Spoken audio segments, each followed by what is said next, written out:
உலகமெங்கும் இருக்கும் spiritual tax Tamil நேயர்களுக்கு வணக்கம். நான் உங்கள் வினோத் சுப்பிரமணி. இன்றைய நல்லகாலம் நிகழ்ச்சியில் நம்ம கூட பிரம்மஸ்ரீ ராம்ஜி பரமஹம்சர் அவர்கள் இருக்காரு. வணக்கம் குருஜி. வணக்கம் குருஜி. இப்போ ஒரு ராசிக்காரர்கள் அடிப்படையில் எடுத்துக்கிட்டால் ஒரு கர்ம பலன்கள் இருக்கும், எதெல்லாம் ப்ளஸ் எதெல்லாம் மைனஸ் அப்படின்னு இருக்கும். ஸோ ஒட்டு மொத்தமாக இதை பற்றி தெரிஞ்சுக்கிறதுக்காக தான் இந்த பதிவு. ஸோ அதை பற்றி சொல்லுங்க குருஜி. நிச்சயமாக இது ரொம்ப பயனுள்ளதாக இருக்கும். ஒரு ராசிக்குரிய ஒவ்வொரு விஷயம் நான் சொல்றதெல்லாம் அப்படியே நோட் பண்ணிக்கோங்க. பதிவுகளை போயிடலாம்.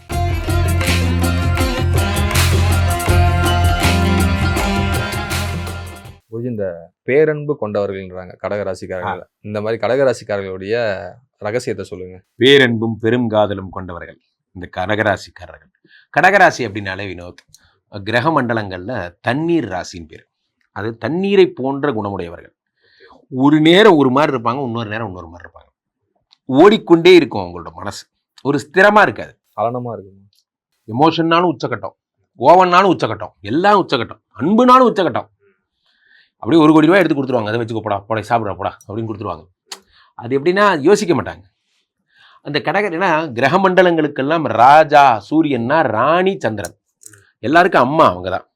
ஒரு குழந்தைகளை போல எல்லாரும் நேசிக்கிறவங்க இந்த கடகராசிக்காரங்க. இவங்க தான் குழந்தைன்னு இல்லை, ஏற்று விட்டு குழந்தை வந்தால் கூட அது கூட நல்ல புள்ளடாப்போ நல்லா நல்லாரா அப்படிம்பாங்க. எல்லாரும் பிளஸ் பண்ணிகிட்டே இருப்பாங்க. அவங்க இவங்களோட சுபாவமே அதான் இவங்களோட பெரிய ப்ராப்ளம். இவங்களால வெறுக்கவே தெரியாது. இவங்களுக்கு யாரையும் ஒரு தப்பாக நினைக்க தெரியாது.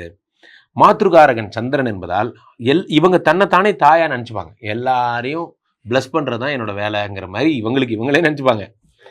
இவர்களுக்கு பார்த்தீங்கன்னா இவங்களுடைய ராசி அமைப்பில் இவங்க வாடகை வீடு மட்டும் இவங்களுக்கு செட்டே ஆகாது. வாடகை வீடு 4-11 கூடியவன் பார்த்தீங்கன்னா உங்களுக்கு சுக்கரனா போயிடுறான் இவங்க ஜாதகத்தில். அப்போது இவங்களுடைய பிறப்பு அம்சப்படி இவங்க ஒரு லேண்டோ வீடோ வாங்குறாங்கன்னு வச்சுக்கோங்க. அந்த வீட்டில் இவங்களால தங்கவே முடியாது. வாடகை வீடும் செட் ஆகாது, தங்கவும் முடியாதா? வாடகை இவங்க சொந்த வீடு வாங்கி வாடகைக்கு விட்டாங்கன்னா, நான் சொல்றது எப்படின்னா, இவங்க சொந்த வீடு, இவங்க வாடகை வீட்டில் தான் இருப்பாங்க. இவங்க சொந்த வீட்டில் ஏதாவது ஒரு பிரச்சனை இருக்கும். ஃபார் எக்ஸாம்பிள் அது கோயில் லேண்டாக இருக்கும், அல்லது புறம்போக்கு இடமா இருக்கும், அல்லது அந்த இடம் லிட்டிகேஷன் ப்ராப்பர்ட்டியாக இருக்கும், ஏதாவது ஒரு சட்ட சிக்கல் இருக்கும். அல்லது அப்படியே இல்லைனாலும் இவர்கள் அந்த வீட்டில் இருக்கிறதுக்கான அந்த ஃப்ரீக்வன்சி ரொம்ப கம்மியாக இருக்கும். வாடகைக்கு தான் விட்டுருப்பாங்க. அந்த வாடகைக்காரங்க இவங்க ஏதாவது டென்ஷன் கொடுத்துட்டே இருப்பாங்க. அந்த வீட்டை எப்படியாவது டார்ச்சர் பண்ணிட்டே இருப்பாங்க. அந்த வீட்டை ஏதாவது உடச்சிருவாங்க. என்னம்மா இப்படி பண்ணுறீங்க, ஏமா அப்படிம்பாங்க. ஹவுஸ் ஓனர் டெனன்ட் சண்டை இது இருந்துகிட்டே இருக்கும். எப்படி தான் சார் சரி பண்ணுறது? ஒன்றும் பண்ண முடியாது. காரணம் இதெல்லாம் தான். அதான் சொன்னேன் வினோத், இது எப்படின்னா, இது ரகசியத்தை ரொம்ப கற்றுக்கக்கூடாது. கற்றுட்டிங்கன்னா நிம்மதி போயிடும். இது இப்படி தானே, இது இப்படி தான், மாற்றலாம் முடியாது. ஹார்ட் லப்பு டப்புன்னு தான் துடிக்கும்னா அப்படி தான் துடிக்கும். இதுக்கு பதிலாக வேறு டியூனில் துடினாலும் அது கேட்காது. அது சட்டம் தன் கடமையை செய்யும். சுக்கிரன் தன் கடமையை செய்கிறார். இது இப்படி தான் நடக்கும், அவ்வளோதான். இது இவங்க வாங்கிட்டு வந்த வரோம். அப்போ இவங்க என்ன பண்ணணும்னா, இன்வெஸ்ட்மெண்ட் இன் த சென்ஸ் இவங்க ஒய்ஃப் பேரில் வாங்கணும், அல்லது இவங்க குழந்தைங்க பேரில் வாங்கணும். இவங்களுக்கு லேண்டு ராசி, வீடு வாங்குற ராசி இல்லைன்னு ஹானஸ்ட்டாக ஒத்துக்கிட்டு போயிடணும். அவங்க பேர் வாங்கிட்டு தப்பிச்சிட்டாங்க, அவ்வளோதான். அல்லது அவங்கள பத்திரத்தில் 2 பேர் கொண்ட பத்திரம் அப்படி போட்டு நோப்புறோம்.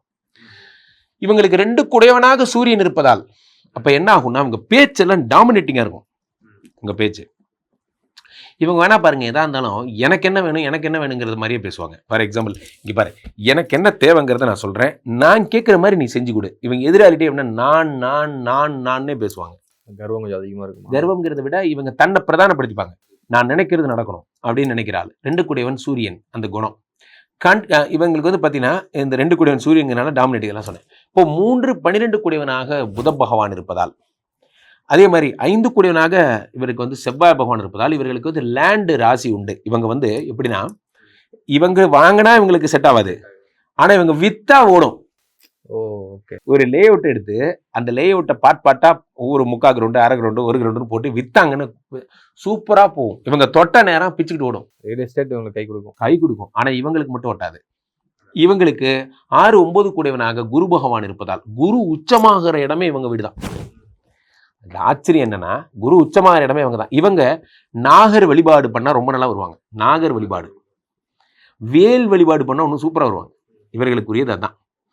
6-9 கூடியவனாக குரு இருப்பதால் இவர்களுக்கு என்ன நடக்கும் அப்படின்னு பார்த்தீங்கன்னா, பெரும்பாலும் சொல்லிக் கொடுக்குற வாத்தியார் வேலை இவங்களுக்கு நல்லா வரும். இதெல்லாம் வரும். அதே மாதிரி ஃபினான்ஸ் விட்டாங்களா இவங்களை அடிச்சுக்க முடியாது. பணத்தை சம்பாதிக்கிற செம்மையாக சம்பாதிக்கும். பணத்தை மணியே அதாவது மணி டபுள் ஆகுறது, இதெல்லாம் ரொம்ப நல்லா வரும். 7 8 கூடையவனாக சனி இவன் ஒருத்தன் தான். இவங்க ஜாதகத்தில் பார்த்தீங்கன்னா பெரும்பாலும் இந்த சுக்கிரனும் சனியும் தான் இவங்களுக்கு ஜென்ம எதிரி என்பதால் இவங்க லவ் மேரேஜ் ப்ராப்ளமாக இருக்கும். லவ் மேரேஜ் பிரச்சனை, இவங்களுக்கு லவ் மேரேஜ் ப்ராப்ளமாக இருக்கும். சுக்கிரன் ப்ராப்ளம் என்பதால் இவங்களோட திருமண வாழ்க்கை இனிக்காது. பெரும்பாலும் சும்மா ஒரு மரியாதைக்கு இருக்கும். எல்லா கடகராசிக்காரர்களுக்குமே சொல்றீங்களா? கடகராசிக்காரர்களுடைய சுக்கிரன் ப்ராப்ளங்கிறதுனால பெரும்பாலும் இதில் 4 தண்டனை கிடச்சிரும். ஒன்று இவங்க கர்ப்பப்பையில் பெரிய பிரச்சனை வந்துடும், அல்லது ஆண்களாக இருந்தால் சிமன் ப்ராப்ளம், அந்த இது இருக்குது பாருங்கள், உயிரணு குறைபாடு, அதில் வந்துடும். இல்லைன்னா ஒய்ஃப் டைவர்ஸு, அல்லது அப்படி இல்லைன்னா லவ் பண்ணி தப்பான பொண்ணை செலக்ட் பண்ணிட்டேன், அவங்க ஃபேமிலினாலே பிரச்சனை, 5வது குறைஞ்சபட்ச தண்டனை, ஓடுது சார் வண்டி, இவ வீட்டு ஆளுங்களாலே எனக்கு இம்சை தான் சார் அப்படின்னா அது இவங்க தான். நான் குருஜி முக்கியமான இடத்துல கையை வச்சிட்டீங்க. சுக்கிரனை பகிச்சு கூடாது இல்லை வினோத், சுக்கிரன் தான் ரொமான்ஸு, அவனே போச்சு. அப்போ கடகராசிக்காரர்கள் பெரும்பாலும் ஒரு சன்னியாசி மனநிலையில் இருப்பாங்க. வாழ்க்கை என்பது அப்படிங்கிற மாதிரியே இருப்பாங்க. விடுகதையா வாழ்க்கை தான் இவங்க வாழ்க்கையே. ஸோ அப்போ என்ன ஆகும்னா, இந்த கடகராசிக்காரர்களுக்கு ரொம்ப சிறப்பான விஷயம் என்னன்னா, சோலாரு சூரியன் சம்பந்தப்பட்ட விஷயங்கள், அரசியல் இருந்தால் அவங்கள அடிச்சுக்க முடியாது. அரசியலும் ரொம்ப நல்லா வரும். சரிங்க குருஜி, முன்னாடி அந்த இந்த பிரச்சனையை சொல்யூஷன் ஏதாவது சொல்லுங்க குருஜி. மன வாழ்க்கைக்கு சொல்யூஷன், இவர்களுக்கு 7 கூடியவனாக சனி இருப்பதால் பெரும்பாலும் சனிக்கிழமைகளில் எள்ளு தானம் செய்து எள்ளெல்லாம் பண்ண இவர்கள் வாழ்க்கையில் 40க்கு அப்புறம் தான் இவங்களுக்கு பிரகாசம். 40 வயதுக்கு மேலே எல்லா ஃபைனான்ஸ் ட்ராப் அத்தனையும் கடகராசிக்காரங்க விழுந்திருப்பாங்க. ஏன்னா அவன் 6 கூடியவனாகவும் குரு இருப்பதால் படம் எடுத்து தோத்து போன அத்தனை பேர் கடகராசிக்காரங்க தான். பிக் இன்வெஸ்ட்மெண்ட்ஸ் பண்ணி தோத்து போன அத்தனை பேர் கடகராசிக்காரங்க தான். இவங்க என்னைக்கு வேல் வழிபாடு, என்னைக்கு இவர்கள் இப்போ நாகர் வழிபாடு செய்கிறாங்களோ அன்னைக்கு வரைக்கும் இவங்களுக்கு கஷ்டம் தொடரும். சனியை முக்கியமாக இவங்க திருநள்ளாறு போகிறது, குச்சனூர் போகிறது, அது மாதிரி வழிபாடுகள் செய்து கொள்ளலாம். ஓகே குருஜி, இப்போ இவங்களுக்கு ஒரு 3 விஷயம் ரொம்ப குட் அப்படின்னா எதுன்னு சொல்லலாம், 3 விஷயம் பேட்னா எதுன்னு சொல்லலாம்? ரொம்ப குட் அப்படின்னு பார்த்தீங்கன்னா இவர்களுடைய அந்த ஞானம், கலை ஞானம், சந்திரனா கலைகள், அப்படியே கிரியேட்டிவ் வேர்ல்டுக்குள்ளே ட்ராவல் ஆவாங்க, அது ப்ளஸ்ஸு. 2வது ப்ளஸ் என்ன அப்படின்னு பார்த்தீங்கன்னா, இவங்களுடைய அதிகபட்ச ஃபேமிலியினுடைய அந்த கன்சிஸ்டன்சி, இவங்க ஃபேமிலி விட்டு போக மாட்டாங்க, எவ்வளோ அடித்தாலும் அந்த ஃபேமிலிக்குள்ளே தான் இருப்பாங்க. 3வது விஷயம் பெரிய ப்ளஸ் அப்படின்னா, வெறும் ஊடகம், கலை, ஞானம், புத்தி, அறிவு, இப்படி தான் இவங்க யோசிப்பாங்க. தனக்கு கீழான ஒரு விஷயத்தை இவங்க யோசிக்கவே மாட்டாங்க. ரொம்ப உண்மையானவங்க. ₹1 வாங்கினா ₹1 வாங்கினேன்னு சொல்லுவாங்க, பொய் சொல்ல மாட்டாங்க. இதெல்லாம் ப்ளஸ். மைனஸ் என்ன அப்படின்னா, நடக்காத ஒரு விஷயத்தை பற்றி ட்ரீம் பண்ணிட்டு இருப்பாங்க. இந்த படம் மட்டும் எடுக்கிறோம், நம்ம ஒரு 20 கோடி போடுறோம், நடக்காத ஒரு விஷயத்தை பற்றி ட்ரீம் பண்ணுவாங்க. ஒய்ஃபை எப்படா சரி பண்ணுறதுன்னு யோசிக்காம சண்டை போட்டா அப்படிதான் அப்படின்னு மல்லுக்கு நிற்பாங்க ஒய்ஃப் கிட்ட. இது 2வது விஷயம். 3வது விஷயம் என்ன அப்படின்னா, இவர்களுடைய டாமினேஷன், நான் இருக்கிற இடத்துல நான் தான் அப்படின்னு நினைப்பாங்க. இது 3 தான் ப்ராப்ளம். ஓகே குருஜி, இப்போ இவங்களுக்கு ப்ராப்ளமே இல்லற வாழ்க்கை தான், ஒரு முக்கியமான ஒரு விஷயம். எல்லாமே நல்லா அதுலேயே அதுதான், அதை எப்பயுமே லைஃப்ல கொஞ்சம் ஓரளவுக்கு லீட் பண்ணி போறதுக்கு ஒரு நல்ல ஒரு வழியை சொல்லுங்க. நல்ல வழினா சனி பகவானை வணங்கணும், சனிக்கிழமைகள்ல ஆஞ்சநேயர் வழிபாடு செய்யணும், அமைதியா இருக்கணும். அவ்வளவுதான் சொல்றேன். சட்டம் எண்டுக்கு அப்புறம் வினோத், சட்டம் தன் கடமையை செய்யும். இவர்கள் இந்த கர்மாவை கழிக்க பிறந்தவர்கள். இவர்கள் இல்லற வாழ்க்கையில் அந்த பெண்ணினுடைய அருமையை உணர பிறந்தவர்கள். ஒன்றும் பண்ண முடியாது, சட்டம் தன் கடமையை செய்யும். குருஜி, இந்த கர்ம பலன்களை பத்தி ரொம்பவே சிறப்பா சொன்னீங்க. இந்த கர்மாவை பொதுவா சொல்லுவாங்க, விதியை மதியால் வெல்லலாம் அப்படின்னு சொல்லுவாங்க. ஸோ இதனுடைய ரகசியத்தை சொல்லுங்க குருஜி. இந்த கர்மாவை சரி பண்ண என்ன பண்ணலாம்? ஒவ்வொரு ராசிக்காரர்களுக்கும் வினோத் ஒவ்வொரு விதமான விஷயங்கள், இதெல்லாம் ஒரு விஷயம் எதுவுமே ஹிடன் திங்ஸ்னே நம்ம ஜோதிட சாஸ்திரத்தில் எதுவும் இல்லை. ஃபார் எக்ஸாம்பிள், மேஷ ராசிக்காரர்களுக்கு இப்படி, இந்த மீனராசிக்காரர்கள் இப்படி, இந்த மாதிரிலாம் நம்ம சொல்கிறோம். ஒருத்தருக்கு தலையில் அடிபடும், இது இவங்களுடைய ஜென்ரல் நேச்சர், இது இவர்களுக்கு இந்த மாதிரி இருக்கும், இது இவங்க ஜென்ரல் நேச்சர் அப்படின்னா அந்த காரியங்களை நம்ம ஈடுபடாமல் இருக்கணும். அதுதான் அதனுடைய நோக்கம். ஃபார் எக்ஸாம்பிள், இந்த ராசிக்கு இந்த பாதகாதிபதியை நம்ம சொல்கிறோம் அப்படின்னா அதுக்குரிய செயல்களில் நம்ம இறங்காமல் இருக்கணும். அதுதான் விதியை மதியால் வெல்றதுங்கிறது. இப்போ ஒரு உதாரணத்துக்கு சொன்னால், ஒரு தம்பதிகள் பிரிஞ்சிருக்கணுங்கிறது விதி. இப்போது நம்ம மீனோ, மிதுனோ, கன்னி, தனுசு சொல்கிறோம், இவர்களுக்கு டைவர்ஸ் ஆகணுங்கிறது விதி என்றால் அது அப்படியே நடக்குமானா கிடையாது. ஒரு நீதிபதி இருக்காருன்னா அந்த நீதிபதி குற்றவாளிக்கு எப்படி தண்டனை கொடுக்குறாரு? இப்போ மரண தண்டனை கொடுக்குற நீதிபதியும் இருக்காரு. அதே நீதிபதி அதே குற்ற செயலுக்கு 6 மாத சிறை தண்டனை கொடுக்குறது இருக்கு.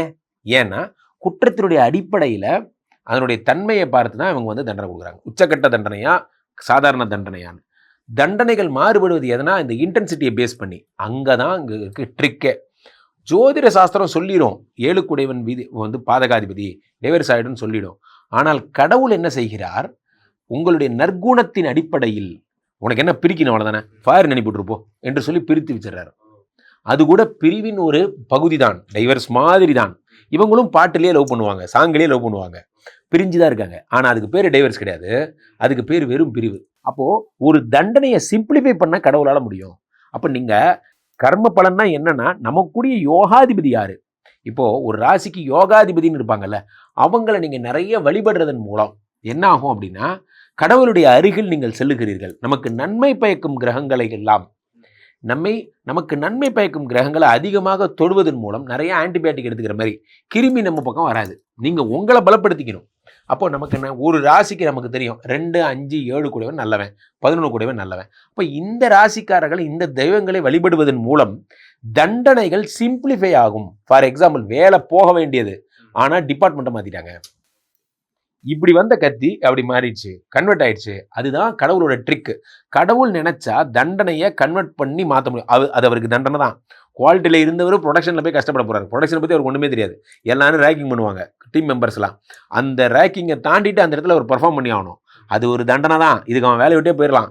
ஆனால் வேலை போகாமல் இந்த தண்டனை கன்வெர்ட் பண்ணார். ஏன்னா அவன் நல்லவங்கிற ஒரு பாயிண்ட்டுக்காக. அப்போ நாம் செய்ய வேண்டியது என்னவென்றால், யோக கிரகங்களை நம்ம ஆக்டிவேட் பண்ணிக்கிட்டால் நமக்கு என்ன ஆகும், தண்டனைகள் சிம்பிளிஃபை ஆகும். மற்றபடி இவங்க சொல்கிற மாதிரி இந்த கலர் ட்ரெஸ் போட்டுக்கோங்க, இந்த கலர் பூவை அணிஞ்சுக்கோங்க, இதெல்லாம் பண்ணால் கிரகங்களை கன்வெர்ட் பண்ணுறது அப்படிலாம் கிடையாது. நமக்குன்னு யோகம் செய்கிறவங்க இருக்காங்கல்ல, அவங்கள நம்ம நிறைய சக்தியாக வச்சுக்கிட்டா.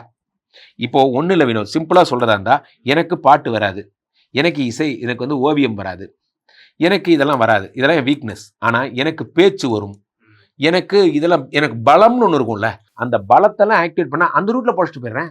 நான் ஏன் வராததை பற்றி கவலை பண்ணும், வர்றதை வச்சு பொழைச்சிக்கிறேன்.